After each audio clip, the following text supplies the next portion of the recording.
This project is a decorative box that goes over top of a soap dispenser, so you can see the hole there, and bottle just goes in bottom side. And this pattern, this design, is a little bit different from a lot of what I typically do. You can see kind of the more traditional chip carving style design on the alternate sides, but on these two sides I've got this kind of floral design. And there's kind of two interesting aspects to this.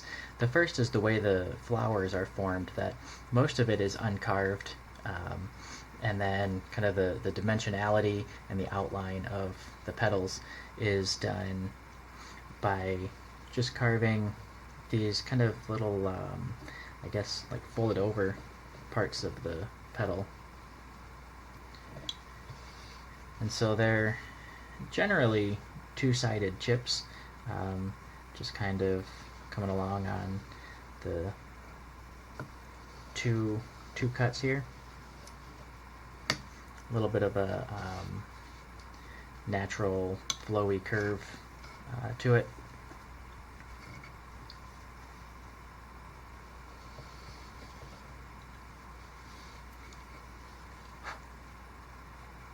There's a little bit in there. And so I find this an interesting style where it's more just kind of suggests the shape and outline of the flower and the petals, more so than actually creating it, which I've done some other floral designs that are kind of more explicit in creating that look.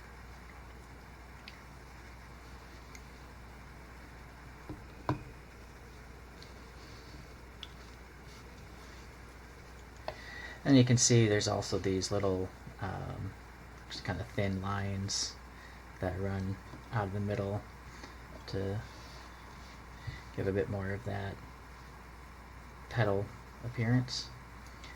And so none of these, since they're flowers, they don't have any consistent pattern to them.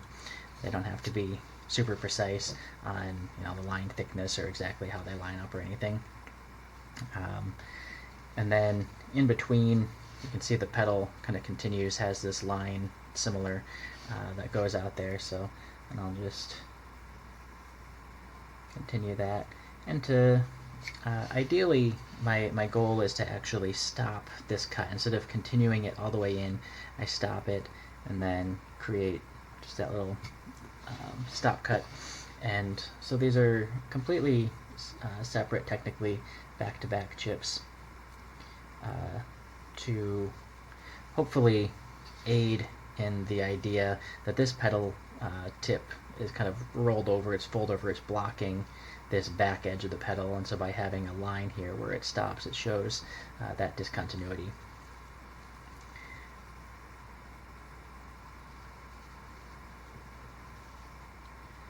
So another one here, and it's got a bit of a rounded tip instead of a point, so I'm going to leave the tip of the knife in, kind of do a spin there as though I'm doing a circle, which that is kind of part of a circle there. And then as the grain changes, I'm going to go ahead and change my carving direction as well.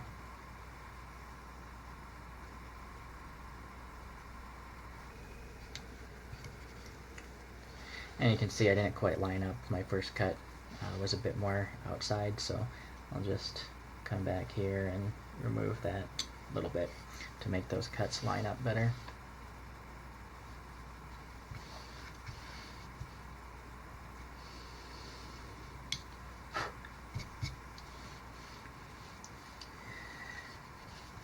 Same thing with this, just a little line, and again stopping that before getting into there to preserve that depth of it going behind the other petal.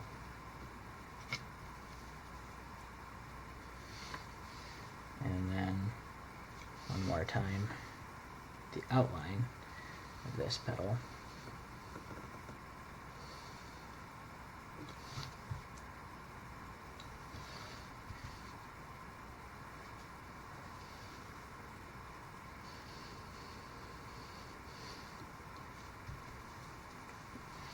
So that's all there is to these, the main part of the flower here, with those curled over petals and just some of the thin lines etched in to give a good impression of a flower.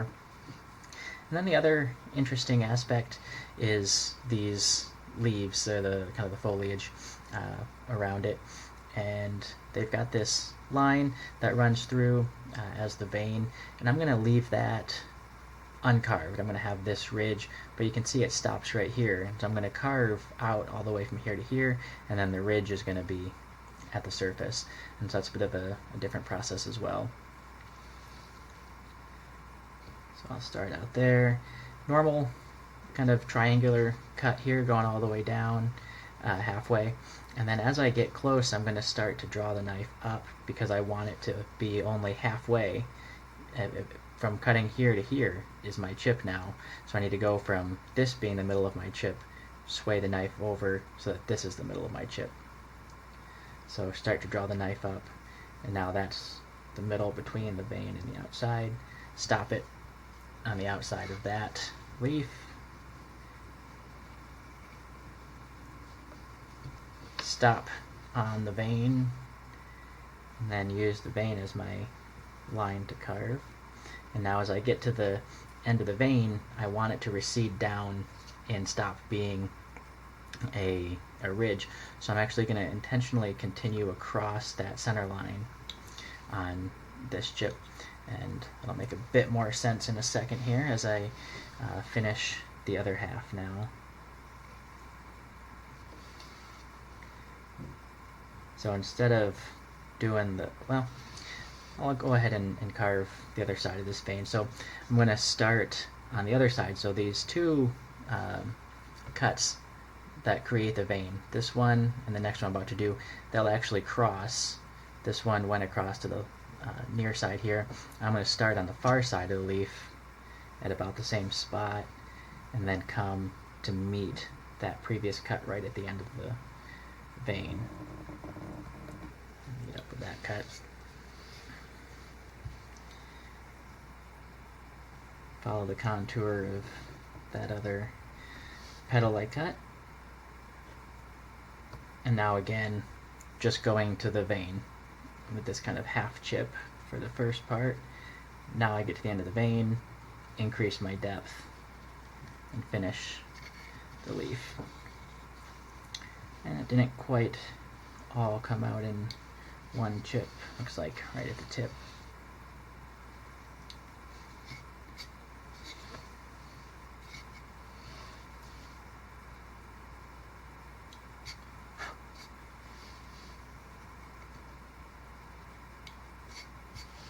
So this often requires a little bit of touch-up. Maybe in the camera you can see there's just this little bit kind of sticking off, kind of funny here. So I'll come on to this side and just cut a little bit more into that to remove that extra tail. And so now you can see from here to here there's no vein, that's just a normal chip, and then the vein starts to pick up right here, and now it's standing fully proud on the surface for all the rest of it. And I haven't done a whole lot of these, so I haven't practiced and figured out what exactly the right order of cuts is, or if it matters too much between doing the outsides first or the vein first. We'll just do this one the same way. So normal chip right about here, drawing it up. Now cutting the chip in half with that vein.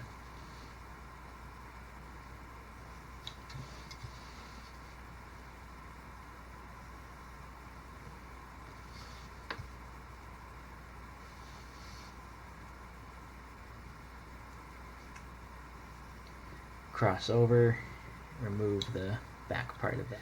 And then the same deal, start on the far side, carve in toward that vein, meet down. The hard part of this technique is it can be hard to see the line of that vein on the second cut.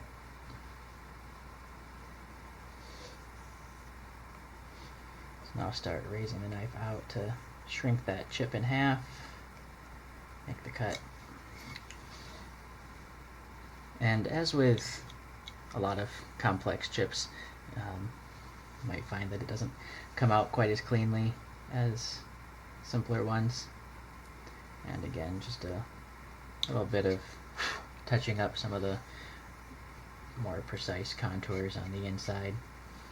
But you can see kind of that look with the vein starting here and then kind of receding rather naturally. You don't end up having a hard cut where it just stops. It kind of slowly recedes and goes away into the leaf, as you might kind of expect a vein to naturally do. So I think that's kind of a cool look, and you can see here's how the design looks fully carved on the other side with all that shadow and lines.